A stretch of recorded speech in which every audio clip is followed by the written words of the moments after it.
Next, we're going to look at a classification algorithm called SVM, and this is a popular binary classification method.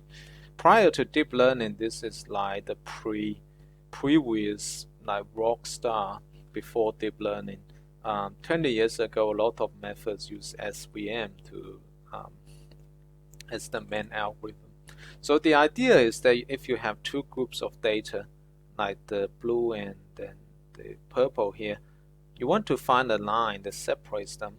And apparently you can draw multiple lines in this case, but what SVM does will find the line that has the largest margin between the nearest labels of the samples. So if you draw a line like this, the margin will suddenly become very small, and you can see this one is better than this one because this one has a larger tolerance in case of any noise that falls into the margin. So in a 2D space like this, x1 and x2, this will be a line which is 1D. So 2D space end up with a 1D decision boundary, which is basically means this line that separates the two groups. In a higher dimensional space, in a 3D space, this will be a 2D plane. In an ND space, this will be a n1 and n-1D hyperplane. So that's the setup of a SVM. In terms of the optimization, it has two terms. The first term is this one, which means 1 over distance. Now this distance is just this distance is trying to get. So if we minimize 1 over distance, what we are getting is maximizing the distance, which is what we need, right? We want the one like the hyperplane that maximize this margin here. And there's a second term called misclassification error, because not in every case you can find a line that better separate the data and also achieve the largest margin. For example, in this case, if you only allow like a true separation, then only this hyperplane is the best. But you will see this one actually has a very small margin. So instead, the model introduced this term so that it allows some misclassification like this one. We can just sacrifice this, but instead we get a better decision boundary with a much larger margin. So this is why we have a separate term here. And there's a C that controls how much weight you can allow this misclassification. And C is what we know as a hyperparameter, which is a parameter you need to define beforehand, before you can actually train the model. And further down the track, the SVM, if we just look at linear SVM, they can only find linear decision boundaries. And a lot of examples, this might not be efficient or enough to deal with the problem. So for more complicated patterns, kernel is used.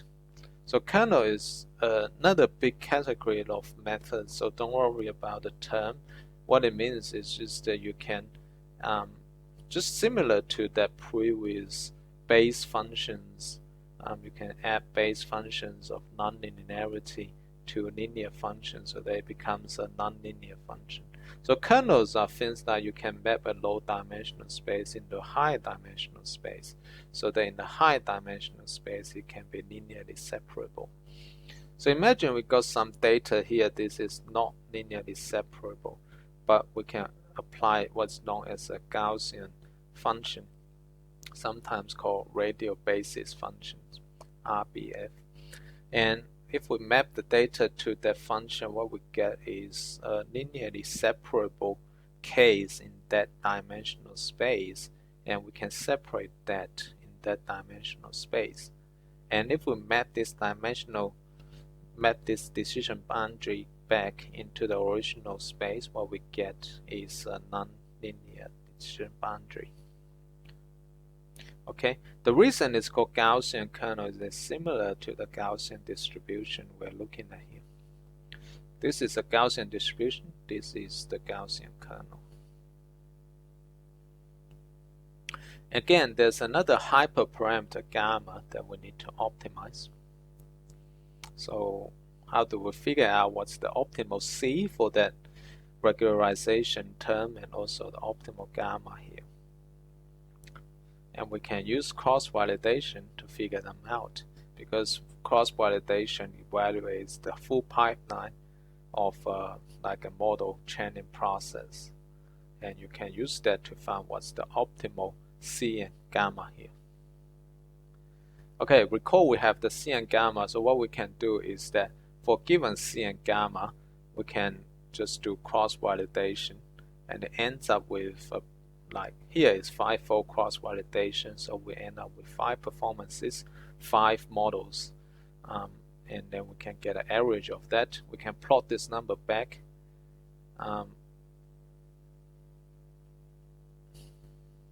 We can plot this back and then just do it the same way for all the different possible values, and then we can identify what's the best there.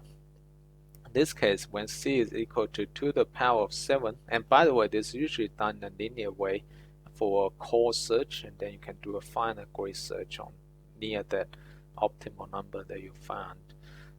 So in this case, C equal to 2 to the power of 7 and gamma is 2 to the power of 1, which is just equal to 2. And we can do a finer grid search near that, so we can identify what's the best parameter of C and gamma near that grid. And this is how you can use cross-validation to figure out some of the hyperparameters.